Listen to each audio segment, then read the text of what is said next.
Hey guys, welcome back to the Kool-Aid Podcast. Welcome back to another video. On today's video, guys, we're going to be talking about Nico Gonzalez, who his move to Manchester City has been officially completed. And then as well, we're going to be talking about Pablo Torre because Porto, they were very heavily interested in the Spaniard. But guys, before I get started on the video, make sure to follow me on all of my social media platforms. Everything is posted down below in the description. Go over there and check me out. That way you guys can stay up to date with everything that I do on the channel. But guys, let's get started with the video.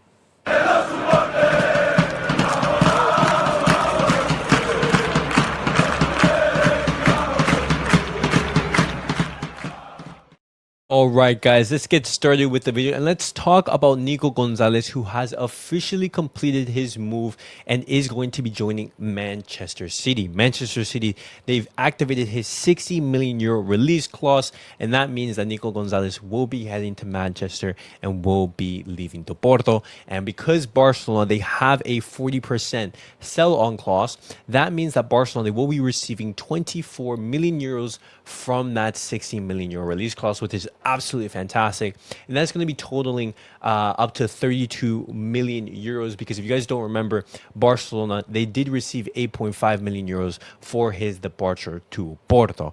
And my views on this deal is that this is obviously much needed money for Barcelona. This is just going to be coming money, since Barcelona are in the one-to-one rule. It would be absolutely fantastic revenue coming in. And in regards to Nico Gonzalez as a player, obviously we would have wanted him to stay at Barcelona, but looking at how his development has progressed since his departure in his last year under Ronald Koeman, in the first year of Xavi, roughly 2021, 2022, his development, it would have stalled if he would have stayed at Barcelona. And obviously not every single player can succeed at Barcelona. And so we wish him all the very best. Hopefully he is able to have a successful career at Manchester City. And under Pep Guardiola, he is able to re-emerge as a fantastic midfielder who has been having a very good season under Porto. And with that money coming in from the Nico Gonzalez deal, Barcelona, they did want to go out into the January transfer window and make a potential signing.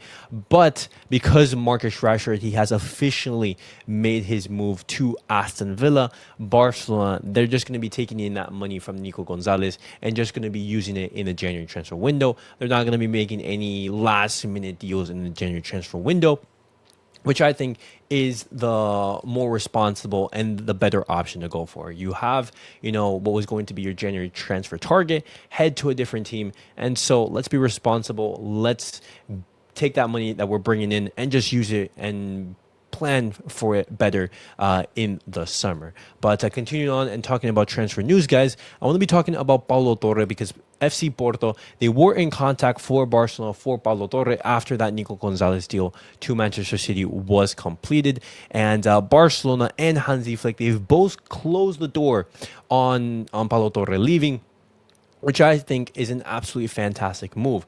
Barcelona and Hansi Flick, they do not want to weaken the squad and have a player who could play a role in some matches just leave in the January transfer window, and I'm completely in favor for that. Barcelona, we do want to compete on all fronts, and that's why we need an as strong possible squad as possible. We want the strongest squad possible in order to compete for all fronts. And even though some people are saying that they would want Pablo Torre to leave in order for him to be developed, you don't see much playing time for him in Barcelona at the moment. But we never know when injuries or suspensions can come around the corner. In Barcelona, they are in a tricky situation, and they would have to rely on Pablo Torre. Whenever Pablo Torre he has been available, he has played at a very decent level.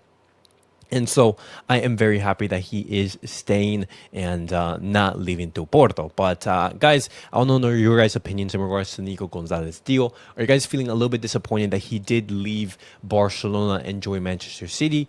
Or would you guys have wanted him to basically leave at the time and just basically take in that 30 million euros that covers the totality of his sale. And lastly, let me know your guys' thoughts in regards to Pablo Torre. How you guys feeling about him staying at Barcelona?